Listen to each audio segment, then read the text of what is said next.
Hey, what's going on, guys? We're back again with another video, and today's gonna be such a frustrating Arsenal news update because Arsenal decided to go to Dubai for warm weather training in the fourth round of the FA Cup after being eliminated in the first round.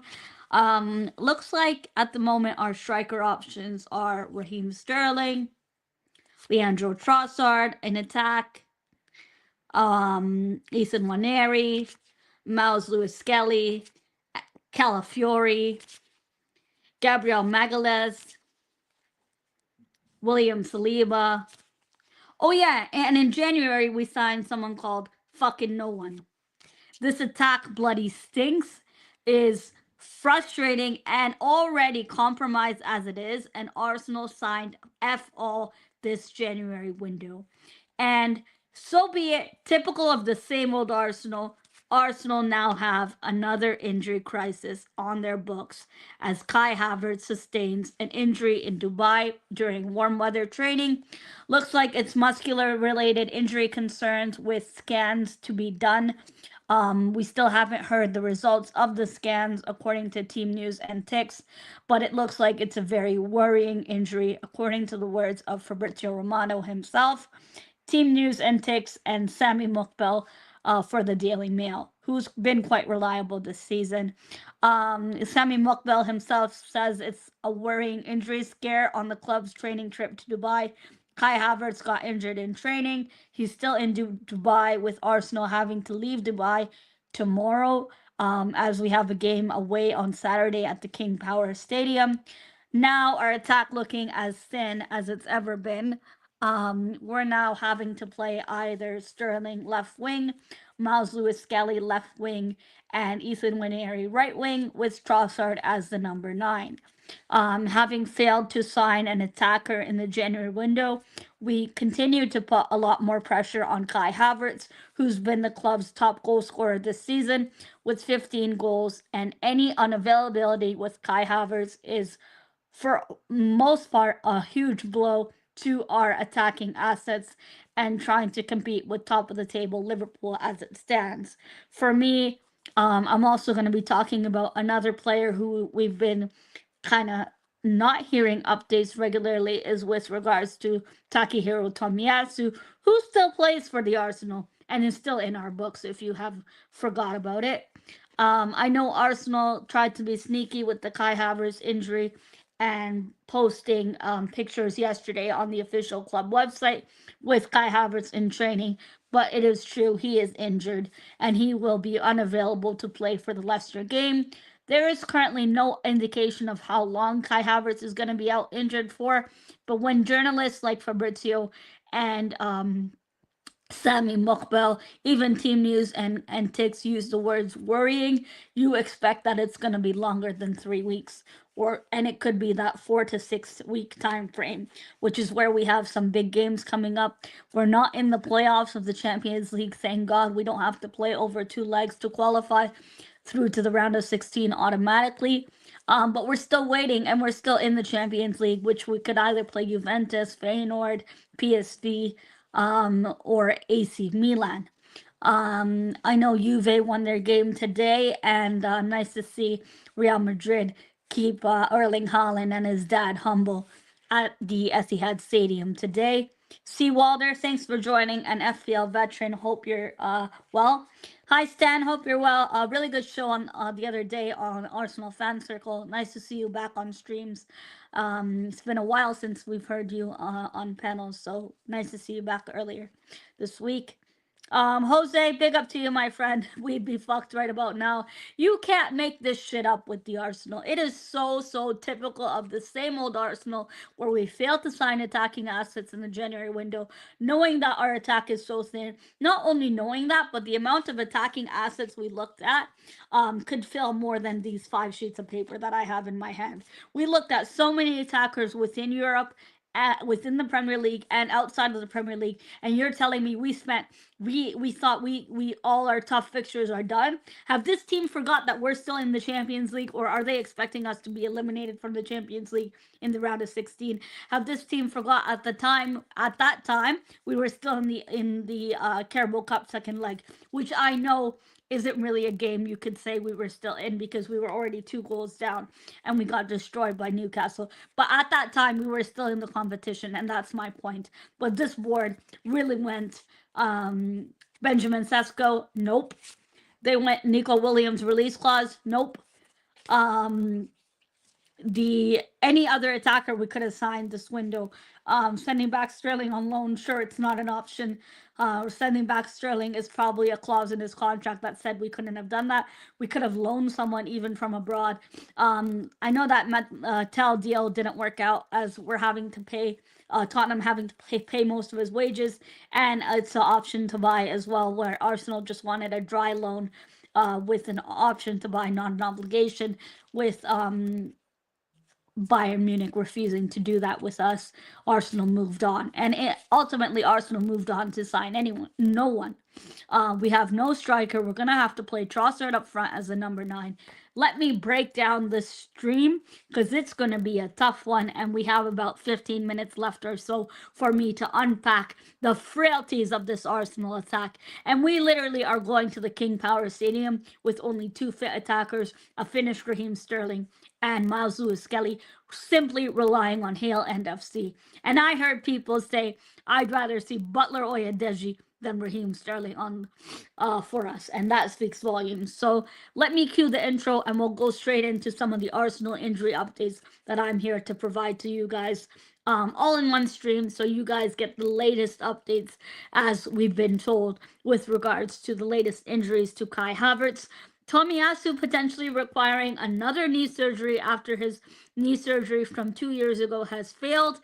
Sami Mukbel came out earlier before breaking the Kai Havertz injury that Tomiyasu looks like he could be out for the rest of the season, and I do think that we're not going to see him play a game for the Arsenal this season. He's going to have to do surgery again. Not sure if he's going to need a knee replacement or if he qualifies for a knee replacement, but what is clear is his surgery from 2 years ago has failed.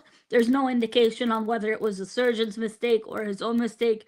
Really, really horrible situation. He was a good player aerial ability-wise. It's just a shame with his lack of match fitness and whatever is going on in the background with his mental health, having to be reliant on drugs constantly, coming back from injury, gets 1 game in, and he gets injured again. Could really affect him mental state-wise. So I wish him all the best regardless, and I wish him a safe recovery.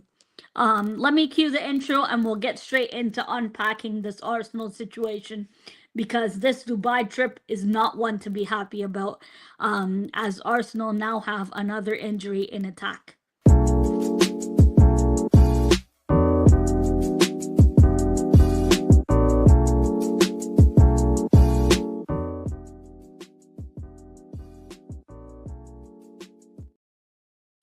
Hey, what's going on, guys? As I unpacked earlier, Arsenal have breaking news with Kai Havertz suffering a worrying muscular injury. It could be either his hamstring or a groin-related injury concern. We are not sure in what specific area it is. The full diagnosis is unconfirmed, and they're not going to be posting that until the scans are done. He did have scans today. The players and staff returned from the UAE sometime today. He was supposed to have scans underway, and according to Team News and Ticks, the injury is quite serious. When people like Sami Mukbel, Fabrizio Romano, and Team News and Ticks use the word worrying, for me that automatically means a 4 to 6 week timeline, but it's hard to give a timeline without knowing the extent of his injury concerns. Are you in Dubai? No, I'm not. I wish I was in Dubai, but I'm at home. And I didn't go to Dubai, but I'm quoting credible journalists, which I tend to do. Sami Mukbel said it's a hamstring-related injury concern, but precise diagnosis is unconfirmed. They're still waiting to do scans. He would have done the scans today, but we haven't heard official updates on how the scan results was. But ultimately, this is a major blow to the season. And this goes on the board, the management, Jason Ato, you can't even blame Edu anymore. Arteta's saying we're already fine with what we have, and the board had the audacity to say that we finished playing the tough fixtures when we still have to go to Old Trafford, we still have to go to Anfield away. We still at the time had to play Newcastle in the second leg of the Carabao Cup.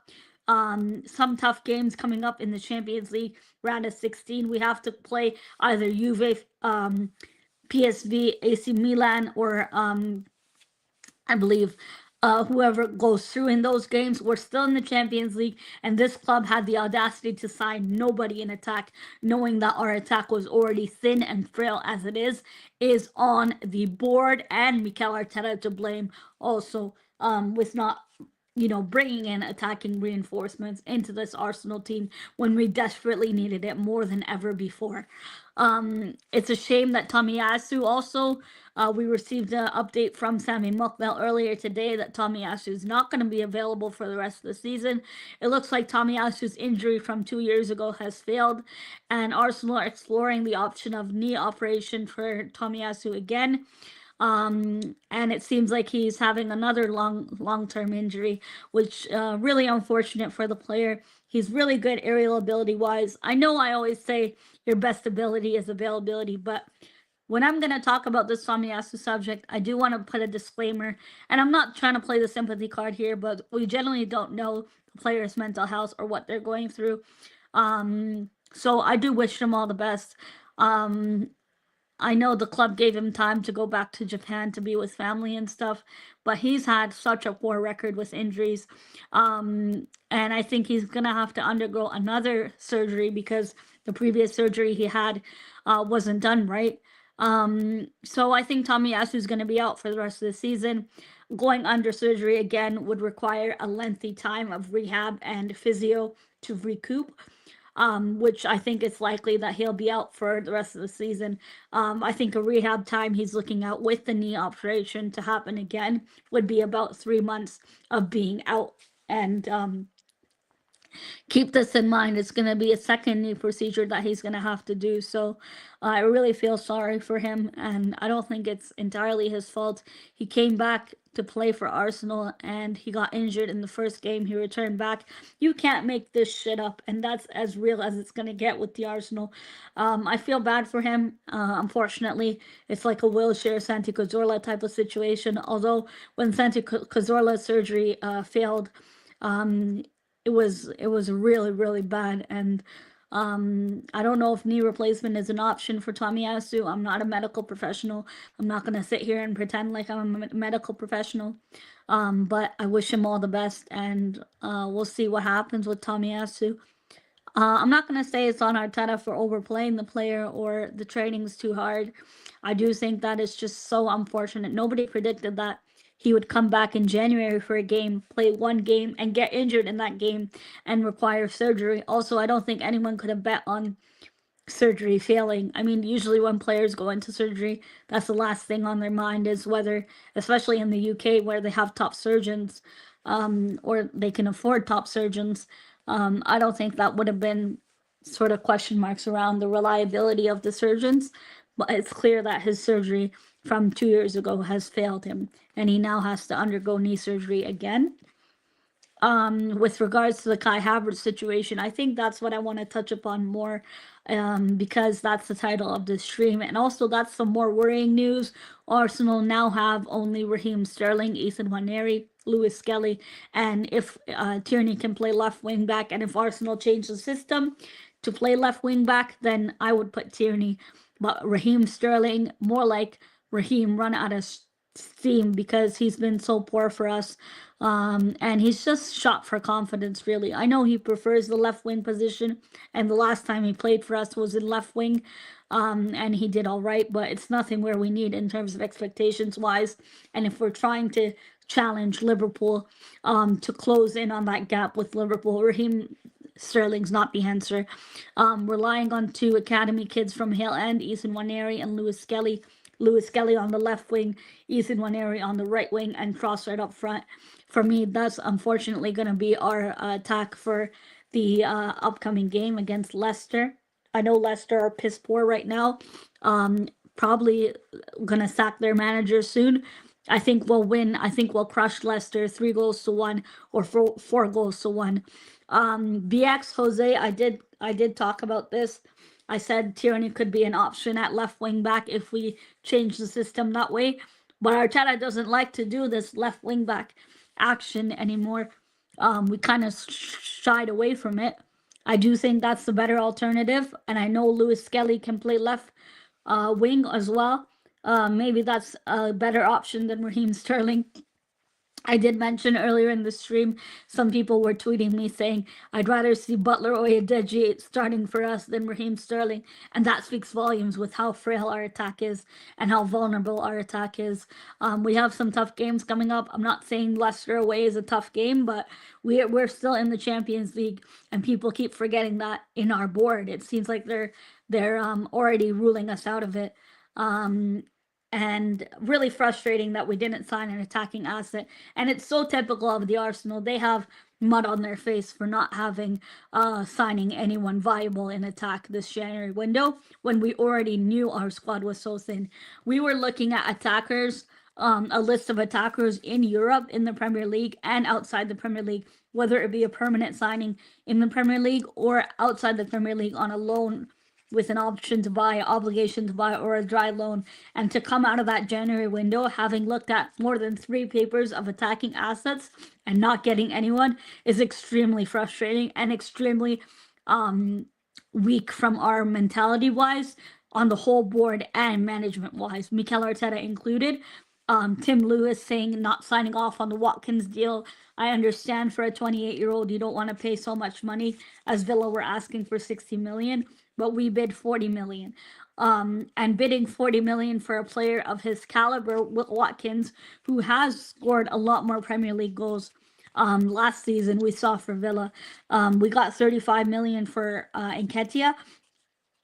I know Nketiah is a lot younger in age than Watkins, but bidding 40 million for Watkins is already going to be a slap in the face, and it was clear that Villa would not accept 40 million for Watkins and not lose.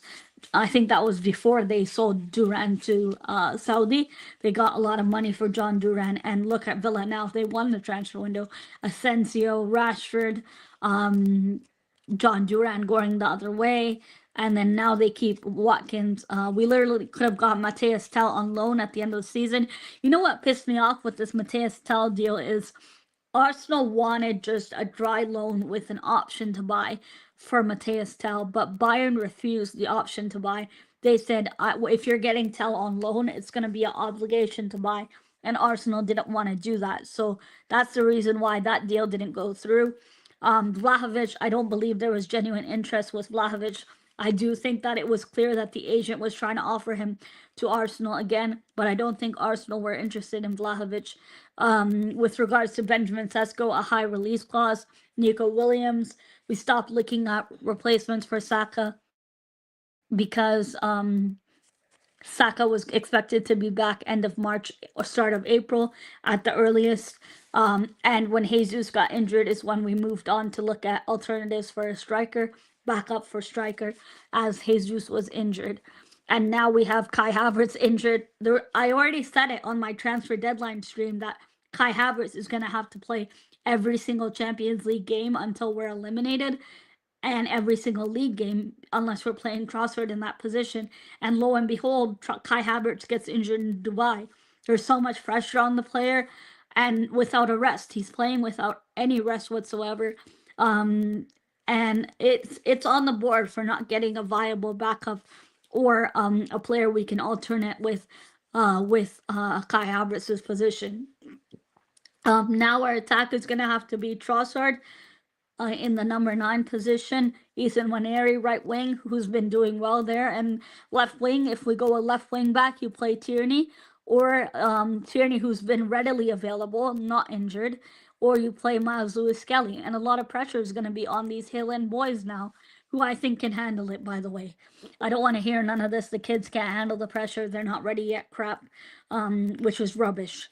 You saw what they did against that Man City team at home. And I hope we give these academy kids a chance. But Butler, Oyedeji, and Raheem Sterling are not the answer. Let's be real to ourselves. And who are you kidding? BX Jose says there's a whole market that spans 7 continents, and we could not bring in one lone player. That's criminal from the club as a whole, considering the fact that we're challenging for top honors. I couldn't have said it better myself. We looked within the Premier League and outside the Premier League in Europe. We sent scouts out to games in the Champions League, and you're telling me we couldn't get anyone? We couldn't get anyone, not even a loan? Is beyond a farce from this club. And for them to have the audacity to say we've already played our tough fixtures, they clearly don't know what fixtures we have and what competitions we're still in. This club is oblivious to the truth and shying away from the truth with, oh, we've already got through the tough fixtures. That's excuses for ourselves, making excuses rather than taking accountability. This club will always be reactive rather than proactive in decision making. And I know we had money to spend. You can't tell me we didn't have money even for a loan deal. We had the money from selling Emil Smith Rowe to Fulham, and we had money from selling Eddie Nketiah to Crystal Palace. So none of this, miss me with the we didn't have money to spend this window when we could have at least signed someone on loan or paid a release clause of Benjamin Sesko. As of March 2024, there was approximately 128,694 professional male football players in the world. These players were spread across 3,986 clubs in 135 countries, and we couldn't get anyone. The fact that we have to break down the numbers to this extent to show the shambles that this club is in attack is really, really baffling. We needed reinforcements before January, and now we're worse off. Can I just say something about this comment? And I said it during my match reaction. 1 second. During my transfer deadline stream. 1 second, I'll be back.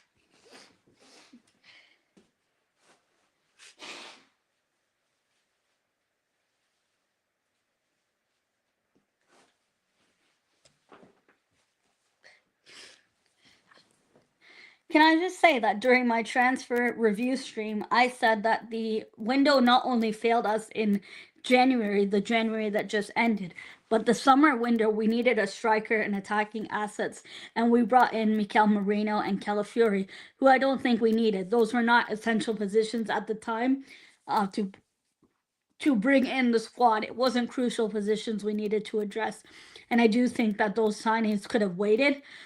We could have got better players at the time. Mikel Merino, I think he's just a squad player, if you're just going to be honest.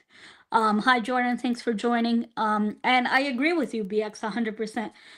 Jose, the summer transfer window that was of 2024 summer, we failed completely in that window. We could have got signing assets in attack, and we failed to do so. We brought in midfielders. We brought in another left back.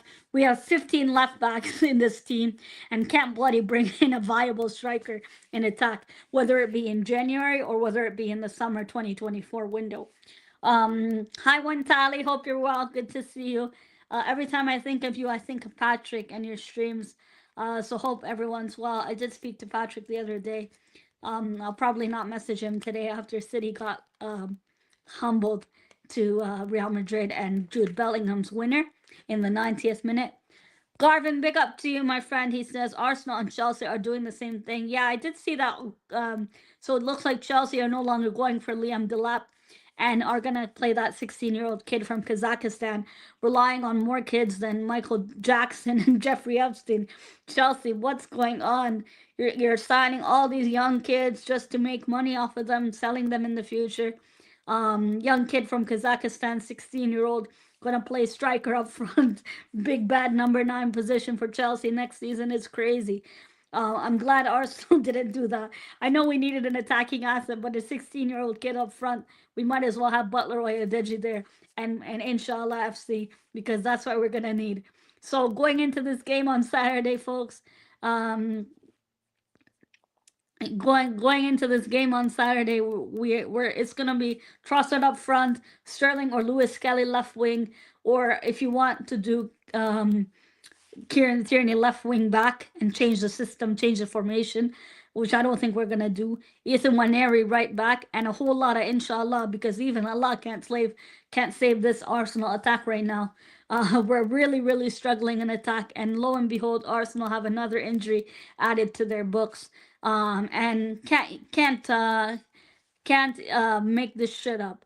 But guys, I just wanted to do a quick stream today to talk about the news updates to Kai Havertz and Takehiro Tomiyasu, who's gonna need knee surgery again. Looks like he will be out for the rest of the season. My best wishes to Tomiyasu. We don't know what the player is going through mentally wise, so before you're writing comments on the player about how he's been so poor, keep in mind we don't know what he could be dealing with mentally. So just keep your comments politely, please.